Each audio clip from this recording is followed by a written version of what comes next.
Micro finance ಹಾವಳಿ ನಿಯಂತ್ರಣಕ್ಕೆ ನೂತನ ಕಾನೂನು ವಿಶೇಷವಾಗಿ ಈಗಾಗಲೇ ಡ್ರಾಫ್ಟ್ ಕಾನೂನು ಪ್ರತಿಯನ್ನ ಅನುಭವಿ ಪೊಲೀಸ್ ಅಧಿಕಾರಿಗಳಿಗೆ ನೀಡಲಾಗಿದೆ. ಕಾನೂನು ಜಾರಿ ಆದ್ಮೇಲೆ ಇದರಲ್ಲಿ ಪವರ್ ಇಲ್ಲ ಎನ್ನುವಂತಾಗಬಾರದು. ಹೀಗಾಗಿ ಕಂದಾಯ ಅಧಿಕಾರಿಗಳು ಪೊಲೀಸ್ ಅಧಿಕಾರಿಗಳೇ ಡ್ರಾಫ್ಟ್ ಕೊಟ್ಟಿದ್ದೇವೆ. ಮೈಕ್ರೋ ಫೈನಾನ್ಸ್ ಹಾವಳಿ ನಿಯಂತ್ರಣಕ್ಕೆ ಸಿದ್ಧವಾಗ್ತಿದೆ ನೂತನ ಕಾನೂನು. 30 ತಾರೀಕು ಸಂಪುಟಕ್ಕೆ 30 ತಾರೀಕು ಸಂಪುಟಕ್ಕೆ ಕರಡು ಪ್ರತಿ ತೆಗೆದುಕೊಂಡು ಹೋಗಲು ಪ್ರಯತ್ನ ಮಾಡ್ತೇನೆ. ಗದಗದಲ್ಲಿ ಕಾನೂನು ಸಚಿವ ಎಚ್.ಕೆ. ಪಾಟೀಲ್ ಮಾಹಿತಿ ನೀಡಿದ್ದಾರೆ. ಮೈಕ್ರೋ ಫೈನಾನ್ಸ್ ಹಾವಳಿ ನಿಯಂತ್ರಣಕ್ಕೆ ನೂತನ ಕಾನೂನು ವಿಷಯವಾಗಿ 30ನೇ ತಾರೀಕು ಕರಡು ಪ್ರತಿಯನ್ನ ಸಂಪುಟ ಸಭೆಗೆ ತೆಗೆದುಕೊಂಡು ಹೋಗಲು ಪ್ರಯತ್ನ ನಡೆಯುತ್ತಿದೆ. ಅಷ್ಟರಲ್ಲಿ ಗೃಹ ಸಚಿವರು, ಕಂದಾಯ ಸಚಿವರು, ಡಿಸಿಎಂ ಜೊತೆಗೂ ಸಮಾಲೋಚನೆ ಮಾಡ್ತೇನೆ. ನಂತರ ಮುಖ್ಯಮಂತ್ರಿಗಳಿಗೆ ಪ್ರತಿಯನ್ನ ಸಲ್ಲಿಕೆ ಮಾಡ್ತೇನೆ. ಬಡ್ಡಿ ಶೋಷಣೆ ಕೇಸ್ಗೆ ಸಂಬಂಧಿಸಿದಂತೆ ಕ್ರಮ ವಹಿಸಲು ಕಾನೂನಿನಲ್ಲಿ ಪೊಲೀಸರಿಗೆ ಬಲವಿಲ್ಲ. ಮುಖ್ಯಮಂತ್ರಿಗಳ ನೇತೃತ್ವದಲ್ಲಿ ಸಭೆ ನಡೆಸಲಾಗಿದೆ. ಕೆಪಿಐಡಿ ಬಡ್ಸ್ ಕಾನೂನುಗಳಿಗೆ ಬಲ ತುಂಬುವ ಅಗತ್ಯವಿದೆ. ಆ ಕಾನೂನಿಗೆ ಬಲ ತುಂಬುವ ಕೆಲಸವನ್ನ ಈಗ ಸರ್ಕಾರ ಮಾಡಲಿದೆ. ನೋಂದಾಯಿತರಲ್ಲದ ಸಾಲ ಕೊಡುವವರ ಹೆಚ್ಚು ಕಡಿಮೆ ಮಾಡಿದ್ರೂ ನಡೆದು ಹೋಗುತ್ತೆ. ಆನ್ ರಿಜಿಸ್ಟರ್ಡ್ ಲೇವಾದೇವಿಗಾರರು ತಪ್ಪು ಮಾಡಿದ್ರೂ ಕ್ರಮ ಆಗಬೇಕು. ಹೀಗಾಗಿ ನೂತನ ಕಾನೂನು ತರಲು ಮುಂದಾಗಿದ್ದೇವೆ ಎಂದು ಹೇಳಿದರು. ಕೆಪಿಐಡಿ ಒಂದು ಕಾನೂನಿದೆ, ಬ್ಯಾನಿಂಗ್ ಆಫ್ ಅನ್ರೆಗ್ಯುಲೇಟೆಡ್ ಡಿಪಾಸಿಟ್ಸ್ ಒಂದು ಕಾನೂನಿದೆ, ಬಡ್ಸ್ ಅಂತೇಳಿ. ಅದರ ಜೊತೆಗೆ prohibition of extortion of exorbitant rate of interest ಅಂತ ಒಂದು ಕಾನೂನಿದೆ. ಈ ಕಾನೂನುಗಳಿಗೆ ಬಲ ತುಂಬಲೇಬೇಕಾಗಿರ್ತಕ್ಕಂಥ ಅವಶ್ಯಕತೆ ಇದೆ. ಈಗ ಈ ಕಾನೂನಿನೊಳಗೆ ಈ ಸಾಲದ ಮೇಲೆ ಭಾಳ ಬಡ್ಡಿ ಹಾಕಿದರೆ, ಶೋಷಣೆ ಮಾಡಿದರೆ, ಅಥವಾ ಯಾರಿಗಾರ ಸಾಲಗಾರರಿಗೆ ಅಮಾನುಷವಾಗಿ ನಡ್ಕೊಂಡ್ರೆ, ಅವಮಾನದ ರೀತಿ ನಡ್ಕೊಂಡ್ರೆ, ಅದರಿಂದ ಅವ್ರ ಮೇಲೆ ಕಟ್ಟಲೆ ಮಾಡಿದಾಗ ಪೊಲೀಸರಿಗೆ ಕ್ರಮ ವಹಿಸೋದಕ್ಕೆ ಸೂಕ್ತವಾಗಿರ್ತಕ್ಕಂಥ ಬಲ ಅವುಗಳಲ್ಲಿಲ್ಲ. ಆದ್ದರಿಂದ ಆ ಬಲ ತುಂಬತಕ್ಕಂಥ ಕೆಲಸ ನಮ್ಮ ಸರ್ಕಾರ ಈಗ ಮಾಡಲಿದೆ. ಅದರ ಜೊತೆಗೇ ಏನು ಸಾಲ ಕೊಡೋರಿದ್ದಾರೆ, ಮನಿ ಲೆಂಡರ್ಸ್ ಇರ್ಬೋದು, ಮನಿ ಲೆಂಡಿಂಗ್ ಆ್ಯಕ್ಟಿವಿಟೀಸ್ದೊಳಗೆ ಇನ್ವಾಲ್ವ್ ಆದವರು ಇರ್ಬೋದು, ಅಥವಾ ನಮ್ಮ ಮೈಕ್ರೋ ಫೈನಾನ್ಸ್ ಇನ್ಸ್ಟಿಟ್ಯೂಷನ್ಸ್ಗಳಿರ್ಬೋದು, ಅಥವಾ ಇವತ್ತೇನು ಕಾರ್ಪೊರೇಷನ್ ಅಂತೇಳಿ ಹಾಕ್ಕೊಂಡು ಅನ್ರಿಜಿಸ್ಟರ್ಡ್ ಎಂಟಿಟೀಸ್ ಅವು ಇರ್ಬೋದು. ಇವುಗಳೊಳಗೆ ಯಾರು ಏನು ಹೆಚ್ಚು ಕಡಿಮೆ ಮಾಡಿದರೂ ನಡ್ಕೊಂಡು ಹೋಗುವಂಥದ್ದಿದೆ.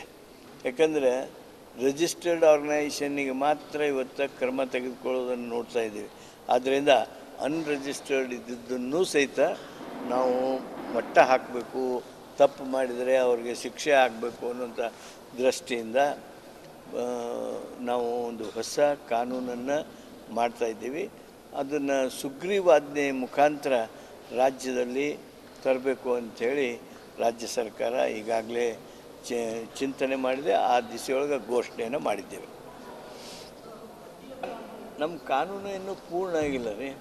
ಈಗ ನಾನು ಏನೊಂದು ಡ್ರಾಫ್ಟ್ ಕಾನೂನು ಮಾಡಿದ್ದೇವೆ, ಅದನ್ನು ಅನುಭವಸ್ಥ ಪೊಲೀಸ್ ಅಧಿಕಾರಿಗಳಿಗೂ ಅದನ್ನು ನೋಡೋದಕ್ಕೆ ಕೊಟ್ಟಿದ್ದೀವಿ.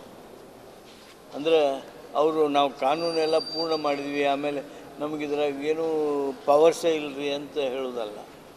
ಹಾಗಾಗಬಾರ್ದು ಅಂಥೇಳಿ ಅನುಭವಸ್ಥ ಪೊಲೀಸ್ ಅಧಿಕಾರಿಗಳಿಗೆ ಕೊಟ್ಟಿದ್ದೇವೆ, ಕಂದಾಯ ಅಧಿಕಾರಿಗಳಿಗೆ ಕೊಟ್ಟಿದ್ದೇವೆ. ಇನ್ನೊಂದು 3-4 ದಿವಸದೊಳಗೆ ಕಾನೂನಿನ ಸ್ವರೂಪ ಬರ್ತದೆ. 30ನೇ ತಾರೀಕಿಗೆ ನಾನು ಡ್ರಾಫ್ಟ್ ಕಾನೂನನ್ನು ಕ್ಯಾಬಿನೆಟಿಗೆ ತೆಗೆದುಕೊಂಡು ಹೋಗೋದಕ್ಕೆ ಪ್ರಯತ್ನ ಮಾಡ್ತೀನಿ. ಅಷ್ಟರೊಳಗನ ಗೃಹ ಸಚಿವರು, ಕಂದಾಯ ಸಚಿವರು ಹಾಗೂ ಸನ್ಮಾನ್ಯ ಉಪಮುಖ್ಯಮಂತ್ರಿಗಳು ಎಲ್ಲರ ಜೊತೆಗೂ ಸಮಾಲೋಚನೆ ಮಾಡೋದಿದೆ. ನಂತರ ಮುಖ್ಯಮಂತ್ರಿಗಳ ಹತ್ರ ಅದನ್ನು ಸಲ್ಲಿಕೆ ಮಾಡ್ತೀವಿ. ಈಗ ನೋಡ್ರಿ 17.05% ಅದು ಇಲಸ್ಟ್ರೇಟಿವ್ ಎಕ್ಸಾಂಪಲ್ದಲ್ಲಿ ರಿಸರ್ವ್ ಬ್ಯಾಂಕ್ನವರು ಕೊಟ್ಟಿರ್ತಕ್ಕಂಥ ಮಾಹಿತಿ. ರಿಜಿಸ್ಟರ್ಡ್ ಲೈಸೆನ್ಸ್ಡ್ ಇನ್ಸ್ಟಿಟ್ಯೂಷನ್ ಒಳಗೆ ಕೆಲವು ಸಲ 18, 19, 21% ಹಾಕ್ತಾ ಇದ್ದಾರೆ. It depends on the circumstances. ದಂಡದ ಬಡ್ಡಿ ಅಂತ ಹಾಕ್ತಾರೆ, ಮತ್ತೊಂದು ಅಂತ ಹಾಕ್ತಾಯಿದ್ದಾರೆ. ಆದ್ದರಿಂದ ಎಷ್ಟು ನಾವು ಗರಿಷ್ಠ ಮಿತಿಯನ್ನು ಹಾಕ್ಬೋದು ಅನ್ನೋದನ್ನು ಸಹಿತ ರಿಸರ್ವ್ ಬ್ಯಾಂಕ್ನವ್ರ ಜೊತೆಗೂ ನಾವು ಮಾತನಾಡ್ತೀವಿ. ಅದನ್ನು ಕಾನೂನಲ್ಲಿ ತರೋದಕ್ಕೆ ಸಾಧ್ಯವೇ ಅಥವಾ ರೂಲ್ಸ್ ಮುಖಾಂತರ ಅದನ್ನು ಘೋಷಣೆ ಮಾಡ್ತೇವೆ.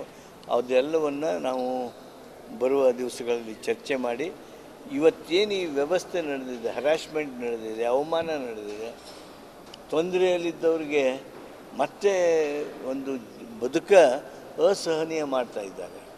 ಇದೆಲ್ಲ ಯಾಕಾಗುತ್ತೆ ಅಂದರೆ ಈ ಲೆಂಡರ್ ಅಥವಾ ಇನ್ಸ್ಟಿಟ್ಯೂಷನ್ನವರು ವಸೂಲಿ ಮಾಡಿದ್ರೆ ಆಗೋದಿಲ್ಲ ರೀ. ಇದನ್ನು ಔಟ್ಸೋರ್ಸ್ ಮಾಡ್ತಾ ಇದ್ದಾರೆ. ಔಟ್ಸೋರ್ಸಿಂಗ್ ಎಂಥವ್ರಿಗೆ ಮಾಡ್ತಾ ಇದ್ದಾರೆ ಅಂದರೆ ರೌಡೀಸ್ಗೆ ಆ ಜವಾಬ್ದಾರಿ ವಹಿಸ್ತಾರೆ. ಸಮಾಜದಲ್ಲಿ